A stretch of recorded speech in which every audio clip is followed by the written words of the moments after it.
Time now for The Ridiculous, our nightly journey through the valley of, well, just silly stuff. Tonight, actor Josh Duhamel winds up on The Ridiculous. He got removed from a flight in New York City last week for refusing to return his ego to its upright and locked position and get off his phone. That's right, Josh was that guy, the one who won't turn off his BlackBerry before takeoff. He apparently just kept texting away, sitting there on the tarmac, even after a flight attendant repeatedly asked him to shut it down. So the plane turned back to the gate at LaGuardia, and he was escorted off. Now, Josh told Access Hollywood that the experience was, quote, not my favorite moment. I'm sure it wasn't, but I'm sure the dozens of other passengers also really enjoyed returning to the gate and having their flight delayed because he was texting his agent or his manager or chef or whatever. Now, maybe it's just because I fly often, but I hate it when people are rude to flight attendants. They work hard, they have to deal with grumpy, surly, smelly passengers, not to mention egotistical actors and anchors all the time.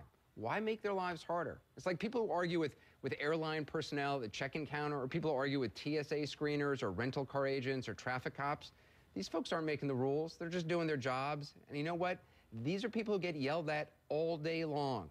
And if you think you yelling at them is going to make them work harder for you, you're wrong. You know what helps? A smile, being polite, turning off your stupid BlackBerry when you're supposed to. Now, Josh Duhamel says he learned his lesson, and we're certainly glad to hear that. But for clueless use of a wireless device, he's texted himself onto tonight's Ridiculous. For tonight's shot, all right, it's hard to think of anything funny about WikiLeaks until the cast of Saturday Night Live got on the case, imagining what it would be like if Julian Assange and his team were like Harvey Levin and the squad over at TMZ. Take a look. Well, our guys caught up with President Hamid Karzai leaving Tong last night. So your boy Obama was in Afghanistan. Did you get to see him? I did. Did he ask you about all the bribery in your administration? Sir, you forgot your briefcase. I do not take bribes.